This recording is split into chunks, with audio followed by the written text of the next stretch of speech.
So இந்த Delhi, Bombay, Calcutta, London, மெல்பர்ன்லாம் முடிச்சுட்டு Atlanta போறதுக்கு முன்னாடி துபாயில லேண்ட் ஆயிருக்காரு நம்ம பிரவீன் சாண்ட்லி. பட் அதுல ஒருத்தர் மட்டும் போயிட்டு பிக் பாஸ் வீட்டுக்குள்ள மாட்டிக்கிட்டாருன்னு நினைக்கிறேன், விக்கல்ஸ் விக்ரம். நீங்க ஏன் பிக் பாஸ் வீட்டுக்குள்ள போல? ஐயோ ஏங்க, எனக்கே ஷாக்கிங்கா இருந்துச்சு. விக்ரம் ஆனா சூப்பரா ஆடிட்டு இருக்காரு. எனக்கு தெரிஞ்சு இப்ப ஆடுறதுல அவர் தான் பெஸ்ட் ஆடிட்டு இருக்காரு. ஓகே, சென்னை பெங்களூர் தாண்டா பயங்கர டிராஃபிக். அப்படி இங்க வந்து மாட்டினேன் பாருங்க இன்னைக்கு வரும்போது. இப்போ வர ஸ்டாண்டப் காமெடிஸ், நிறைய ஸ்டாண்டப் காமெடியன்ஸ் வந்து நீங்கள் பார்த்தீங்கன்னா of course their work is fantastic, like equal respect to everybody. ஆனால் அதில் லாட் ஆஃப் அடல்ட் கண்டென்ட் இருக்குது, லாட் ஆஃப் கான்ட்ரவர்ஷியல் டாபிக்ஸ் இருக்குது. I think it's become a style. Were you never tempted to go that side, or உங்களுக்கு அவசியமே படுது? என் பொண்ணு, என் wife வந்து சிரிப்பு வந்தாலும் சிரிக்க மாட்டாங்க. நல்லா இல்லை நல்லா இல்லை அப்படின்னா பிரியாணி நம்மளை கைவிடாது. சோகமா இருந்தாலும் பிரியாணி, சந்தோஷமா இருந்தாலும் பிரியாணி. நாங்க வந்து ஆக்சுவலி பாய்ஸ் படத்துல ஒரு சாங் வரும், சாரிகாமே அப்படின்னு சொல்லிட்டு.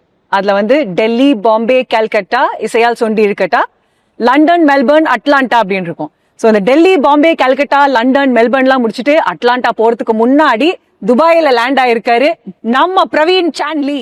எப்படி இருக்கீங்க சார்? தேங்க்யூ சூப்பரா இருக்கு. How is your I mean it's a pleasure having you in Dubai. எங்களுக்கு ரொம்பவே சந்தோஷமா இருக்கு. நீங்க இங்க வந்து I think it's the 7th time, 8th ஷோவா இருந்ததுன்னா பயங்கர சிங்க்ல இருந்துருப்போம்னு நினைக்கிறேன். சோ உங்களோட ஷோ பேரு 8. சோ அதுல ஆரம்பிக்கலாம். ஏன் அந்த பேர் வந்துச்சு 8 அப்படின்னு? சோ 8 வச்சதுக்கு 2 ரீசன் இருக்கு. என்னோட 8 ஸ்பெஷல் இது.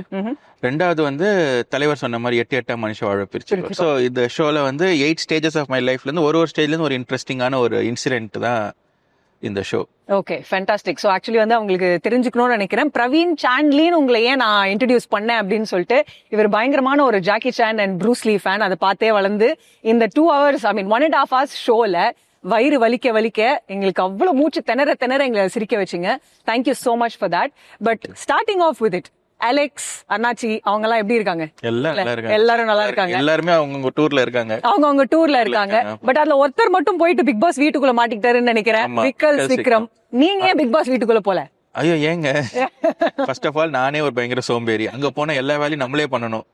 அதனால நமக்கு அந்த இதெல்லாம் அங்க போனா சாப்பாடும் கம்மியா கொடுப்பாங்க. எதுவுமே இல்ல, நமக்கு செட் ஆகாது. சோ எனக்கே ஷாக்கிங்கா இருந்துச்சு. விக்ரம் ஆனா சூப்பரா ஆடிட்டு இருக்காரு. எனக்கு தெரிஞ்சு இப்ப ஆடுறதுல அவர் தான் பெஸ்ட் ஆடிட்டு இருக்காரு. Okay, and I think he knows how to do it and he strategically did it. Fantastic. And நிறைய உங்களோட ஷோஸ்லயும் சரி, உங்களோட வீடியோஸ்லயும் பார்த்தது வந்து டிராபிக் பத்தி பேசியிருக்கீங்க. பெங்களூர்ல ஆரம்பிச்சீங்க, பெங்களூர்ல இருந்து சென்னை போனீங்க, சென்னையிலயும் அதே கஷ்டம். இப்ப துபாய் வந்திருக்கீங்க. துபாய் டிராபிக் பத்தியும் நாங்க பெருசா எதுவும் சொல்ல தேவையில்ல. உங்களோட எக்ஸ்பீரியன்ஸ் எப்படி இருந்திருக்கு துபாயில? நான் வந்து துபாய் வரதுக்கு முன்னாடி பெரிய கர்வமா இருந்துச்சு, சென்னை பெங்களூர் தாண்டா பயங்கர டிராபிக். இங்க வந்து மாட்டினேன் பாருங்க இன்னைக்கு வரும்போது. ஃபர்ஸ்ட் கூகுள் மேப்ஸ்ல பார்த்தா 26 மினிட்ஸ்ல வந்துடும். சரி ஓகே, கொஞ்ச நேரம் கழிச்சு பார்த்தா 32 மினிட்ஸ் ஆயிடுச்சு. அதுக்கப்புறம் 42 மினிட்ஸ், எப்படா வந்து சேருவோன்ற மாதிரி ஆயிடுச்சு. சோ துபாய் வந்து 2த்துக்கு 1 சலிச்சது இல்லைன்ற மாதிரி துபாய் டிராபிக் வந்து பின்னுது.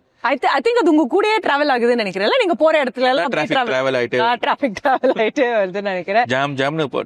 Fantastic sir. So நீங்க வந்து உங்களோட கெரியர்ல when did you decide that okay, comedy is no more a comedy, it's going to be a serious part of my life அப்படின்னு சொல்லிட்டு எப்ப நீங்க டிசைட் பண்ணீங்க?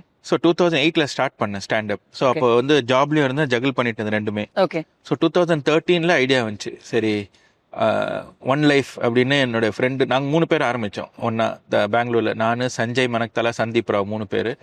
அதுல சந்தீப் ஆல்ரெடி வேலையை குவிட் பண்ணிட்டேன். நானும் சஞ்சய் ஒன்னா திங்க் பண்ணேன், சரி ஒரு லைஃப் தான், இதுக்கப்புறம் நம்ம ஃபீல் பண்ணக்கூடாது, சரி குவிட் பண்ணலாம்னு சொல்லிட்டு எங்க அப்பா என்ன போயிட்டு சொன்னேன், குவிட் பண்ணலான்னு இருக்கேன். செருப்பால் அடிப்பாங்க. ஓகே அப்படின்னு சொல்லி சாணியை துவச்சிட்டு வெயிட் பண்ணி 1 year ஆக்சுவலா வெயிட் பண்ணி, அதுக்கப்புறம் என்னோட ஃபர்ஸ்ட் சோலோ ஷோ டிக்கிள் மைண்டட் அப்படின்னு சொல்லிட்டு இங்கிலீஷ் 2014 January 4th பெங்களூர்ல லான்ச் பண்ணி எங்க அப்பா அம்மா காஞ்சிபுரத்துல இருந்து வந்து பார்த்தாங்க. வந்து பார்த்தா அவங்களுக்கு ரொம்ப பிடிச்சி போயிருந்துச்சு. சரி இப்போ குவிட் பண்ணலாமான்னா ஓகே அப்படின்னாங்க.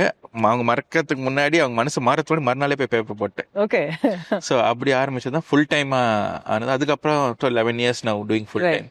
Right, and it wouldn't have been easy. Like first time நீங்க ஸ்டேஜுக்கு போயிட்டு உங்களோட ஜோக்ஸ் வந்து, ஐ மீன் ஹியூமருங்கிறது வந்து எவ்வளோக்கு எவ்வளோ லைக் எல்லாரும் என்ஜாய் பண்ணுவோமோ அவ்வளோக்கு அவ்வளோ it's not that easy. It's a difficult part of keeping people alive and bringing நம்ம வந்து ஒன்னு பார்த்து காமெடியா பேசுறது அவங்களுக்கும் அதே மாதிரி ரீச் ஆகணும். Correct. அண்ட் தட்ஸ் வேர் ஒரு ஸ்டாண்டப் காமெடியோட சக்சஸ் லைஸ்.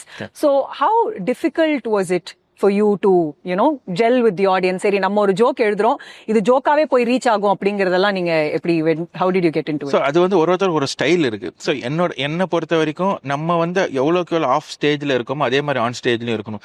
ஆன் ஸ்டேஜ்ல வந்து நம்ம இன்னொரு பர்சனா காமிக்கணும்னா நிறைய எஃபர்ட் தேவைப்படுது. ரைட்.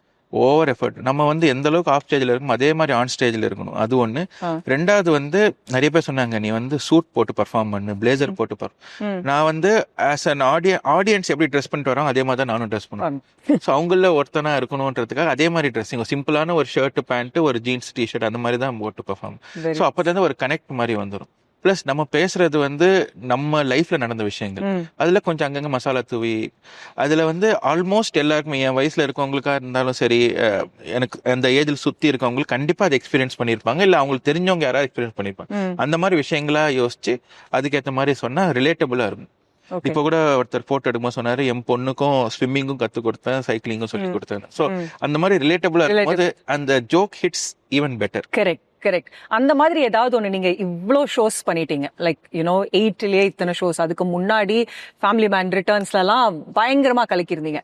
ஏதாவது ஒரு ஜோக் நீங்க எழுதும் போது or any script that you road, நீங்க அது நல்லா வரும்னு நினைச்சு நல்லா அது ரீச் ஆகல, ஆர் இது ஓகே போட் பாப்போம் வருமா அப்படின்னு பார்த்ததுல பயங்கரமா ஹிட் ஆன ஏதாவது ஒரு இன்ஸ்டன்ஸ் இருக்கா? இப்போ இந்த ஷோக்கே 8 வந்து பாத்தீங்கன்னா ஃபைனல் ஜோக் ஒன்னு இருக்கு. அதாவது ஷோ முடியறது 8வது ஸ்டோரியோட லாஸ்ட் ஜோக். அது வந்து நான் 15 டிஃபரெண்ட் எண்டிங்ஸ் ட்ரை பண்ணிட்டேன். ஓகே. நல்ல லாஃப் வரும், பட் ஒரு ஷோ முடிகிற அளவுக்கு லாஃப். ஸோ 15 டிஃபரெண்ட் இது மாத்தி 16th ஷோல ரேண்டமா ஒன்று ட்ரை பண்ணேன். ஓகே. அதுதான் இன்னைக்கு நீங்க கேட்டது. ஓகே. சோ அது வந்து ஒரு தடவை ட்ரை பண்ண, நம்ம வந்து என்ன நினைச்சோம், நான் டெஸ்ட் ஷோல ஒரு எண்டிங் ட்ரை பண்ணேன், சூப்பரா ஒர்க் ஆச்சு, சரி இதாண்டா அப்படின்னு. அடுத்த டெஸ்ட் ஷோல ஒர்க் ஆகல, அதுக்கு அடுத்த டெஸ்ட் ஷோ ஒர்க் ஆகல, சரி ஓகே. அப்புறம் ஷோல ஒன்னொன்னா ட்ரை பண்ணேன், இந்த மாதிரி கொஞ்சம் மாத்தி பார்க்கலாம், இப்படி கொஞ்சம் மாத்தி பார்க்கலாம், ஒர்க் ஆகும், ஆனா ஒர்க் ஆகல. பட் ஃபைனலா ஒரு 16th ஷோ சென்னை ஷோல ஒரு தடவை ட்ரை பண்ணி பார்த்தேன், இது ட்ரை பண்ணா ஒர்க் ஆகும்னா. அதுக்கேற்ற மாதிரி அது ட்ரை பண்ணணும்னா நிறைய இடத்துல மாத்தணும். சோ இங்க மாத்திட்டு அதுக்கப்புறம் நிறைய இடத்துலயே மாத்தி ஒன்னா கோர்வையா சொல்லும் போது ஒர்க் ஆச்சு. அது அப்படியே போட்டு வச்சு சரி இந்த ஒரு ஷோ ஒண்டரா இருக்கான்னு பார்த்துட்டு அடுத்தது சேலம் போனேன், அங்கேயும் ஒர்க் ஆச்சு. அதுக்கப்புறம் திருநெல்வேலி போனேன். ஓகே, இதுதான்டா நம்ம எண்டிங் சொல்லி அப்புறம் ஃபிக்ஸ் ஃபுல்லா ஒட்டிச்சது. Super. I think that is very important. நீங்க உங்களோட ஷோல நாங்க இப்போ எக்ஸ்பீரியன்ஸ் பண்ணதுலயுமே சரி, இனிஷியல் ஸ்டார்ட்ல இருந்து எண்ட் வரைக்கும் you came that full circle. நீங்க யூஸ் பண்ண கேரக்டர் நேம்ஸா இருக்கட்டும், எல்லாம் இருக்கட்டும், அது ஒரு டாக்டிக்ஸ் மாதிரியும் சொல்லலாமா? எவ்வளவு ஆடியன்ஸ் எவ்வளவு அட்டென்டிவா இருந்தாங்கிறதுக்காக to bring it back, bringing the script back a full circle. You brought it back and ரொம்ப பியூட்டிஃபுல்லா முடிச்சிருந்தீங்க. நீங்க ஸ்கிரிப்ட்ஸ் சூஸ் பண்ணும்போது ஆடியன்ஸ்க்கு ஏத்த மாதிரி சேஞ்ச் பண்ணுவீங்களா? இங்க அங்க மாத்துறது உண்டா, இல்ல you just stick to your? I stick to my basics. அதுல ஆடியன்ஸ் வந்து உட்காந்துருவாங்க, அந்த மாதிரி ஒரு பேசிக்ஸா இருக்கும். ஒரு எக்ஸாம்பிள் சொல்லணும்னா, போன ஷோ ஃபேமிலி மேன் ரிட்டர்ன்ஸ் வந்து எண்டிங் வந்து மாத்தினது ஆஃப்டர் 50th ஷோ தான். ஓகே. அது வரைக்கும் வேற எண்டிங் வச்சிருந்தேன். இங்க வந்து பண்ணும்போது பழைய எண்டிங் தான் இருந்துச்சு. துபாயில பண்ணும்போது, துபாயில வந்து இன்னைக்கு கூட வந்திருந்தாங்க அவங்க ஸ்ரீமான் ஒருத்தங்க. அவங்க வந்து சொன்னாங்க, நீங்க யூஸ்வலா ஏற்கனவே சொன்னதை வச்சுதானே முடிப்பீங்க, இந்த தடவை அப்படி இல்லையேன்னு போன ஷோல சொன்னாங்க. அதுதான் கொஞ்சம் டிஃபரெண்டா இருந்துச்சு. நாங்க எனக்கு அப்ப ஜனங்க இது எதிர்பார்க்கறாங்க, ஒரு சிலருக்கு சொல்ல தெரியும், ஒரு சிலர் சொல்லுவாங்க, ஒரு சொல்லாம இருப்பாங்க. அதுக்கப்புறம் வேற மாதிரி மாத்தி ஃபேமிலி மேன் ரிட்டர்ன்ஸ்ல மாத்தினேன். அதுக்கப்புறத்துல இருந்து இதுதான் நம்ம ஒர்க், இது நமக்கு எதிர்பார்க்கறாங்க, இது ஒரு ஸ்டைலாவே பண்ணிடலாம் அப்படின்னு சொல்லிட்டு ஏற்கனவே நடந்தது கொண்டு வந்து கால் பேக்ல முடிக்கிற மாதிரி பண்ணிருக்கேன். ஃபேண்டாஸ்டிக். அண்ட் இப்போ வர ஸ்டாண்டப் காமெடிஸ், நிறைய ஸ்டாண்டப் காமெடியன்ஸ் வந்து நீங்க பாத்தீங்கன்னா, of course their work is fantastic, like equal respect to everybody. ஆனா அதுல லாட் ஆஃப் அடல்ட் கண்டென்ட் இருக்கு, லாட் ஆஃப் கான்ட்ரவர்ஷியல் டாபிக்ஸ் இருக்கு. ஐ think it's become a style. கரெக்டா? அந்த மாதிரியான ஒரு ஸ்டைல் நீங்க ஃபாலோ பண்றது இல்ல. லைக் ஃபார் உங்களது வந்து பியூர் அண்ட் பியூர் ஒரு ஃபேமிலி ஆடியன்ஸ், குழந்தைங்களையும் கூட்டிட்டு வந்து ஃபுல்லா என்ஜாய் பண்ற மாதிரி இருக்கு. were you never tempted to go that side, or உங்களுக்கு அவசியமே படல? I came from that side. அதான் பிரச்சனை. அங்க ஒரு தடவை ஒரு பொலிட்டிக்கல் ஜோக் சொல்லி பயங்கர த்ரெட் எல்லாம் பண்ணி வாங்கினேன் நானு.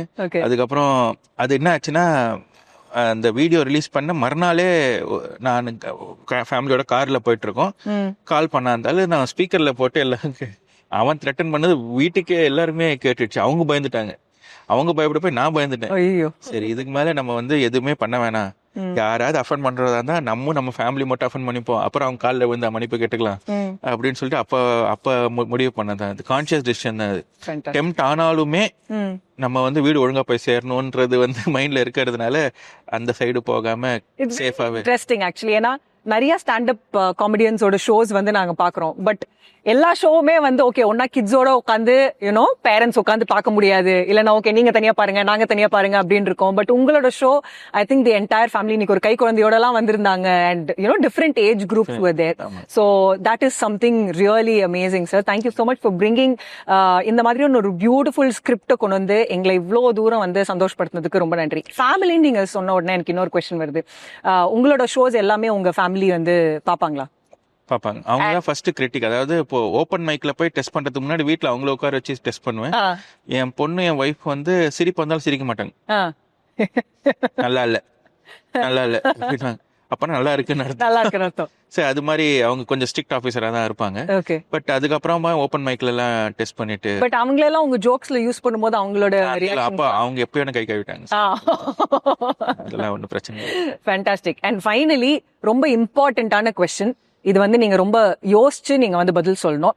துபாயில எங்க பிரியாணி சாப்பிட்டீங்க? நீங்க இது வந்து 1 hour கழிச்சு கேளுங்க, கரெக்டா சொல்றேன். ஏன்னா இப்ப அப்படியே பிரியாணிக்கு தான் போயிட்டு இருக்கீங்க. ஓகே, சோ ஏன் அந்த பிரியாணி மேல என்ன அவ்வளவு ஒரு கிரேஸ் உங்களுக்கு? அதாவது லைஃப்ல வந்து நம்ம ஃப்ரெண்ட்ஸ் நம்மள விட்டு போயிடுவாங்க, ஸ்பௌஸ் டிவோர்ஸ் வாங்கி போயிடலாம், யூடியூப் ஆட் கூட பஃபர் ஆகிறதுக்கு வாய்ப்பு இருக்கு. பட் பிரியாணி நம்மள கைவிடாது. சோகமா இருந்தாலும் பிரியாணி, சந்தோஷமா இருந்தாலும் பிரியாணி, என்ன மாதிரி இமோஷன்லயும் அது நமக்கு. அந்த மாதிரி ஒரு கம்பெனி உலகத்திலே பெஸ்ட் ஃப்ரெண்டால கூட கொடுக்க முடியாது. ஃபேண்டாஸ்டிக். இதோட பிரியாணியை வந்து ப்ரமோட் பண்றதுக்கு வேற யாருமே தேவையில்லைன்னு நினைக்கிறேன். But thank you so much sir. It was absolute pleasure. Tamil Buzz டீமுக்காக எங்களுக்கு இவ்வளவு தூரம் வந்து நீங்க ஒரு அழகான ஒரு இன்டர்வியூ கொடுத்ததுக்கு ரொம்ப ரொம்ப நன்றி. உங்களோட வரப்போற அத்தனை ஷோஸுக்கும் எங்களோட ஹார்ட் ஃபெல்ட் விஷஸ். இந்த மாதிரி நீங்க இன்னும் நிறைய பேருக்கு ஸ்மைல் ஸ்ப்ரெட் பண்ணிட்டே இருக்கணும். நீங்களும் ஹாப்பியா இருக்கணும், உங்களை சுத்தி இருக்கிறவங்க அத்தனை பேரும் ஹாப்பியா இருக்கணும். Thank you so much. Thank you so much for doing this. உங்களோட சப்போர்ட் இந்த ஷோக்கு ரொம்ப ரொம்ப பயங்கர ஹெல்ப்ஃபுல்லா இருந்துச்சு. So thank you so much for doing this. Thank you sir. Thank you. It's been an absolute pleasure. And இன்னைக்கு நம்ம பிரவீன் குமார் சாரோட லைவ் ஸ்டாண்டப் காமெடி நாங்க எல்லாமே எக்ஸ்பீரியன்ஸ் பண்ணோம். இந்த ஷோஸ் இன்னும் நிறைய சிட்டிஸ்ல நடக்குது, நீங்க எல்லாருமே போய் பார்க்கணும். அண்ட் தமிழ் பஸ்க்காக this is myself Aishwarya and Praveen Kumar. Thank you so much.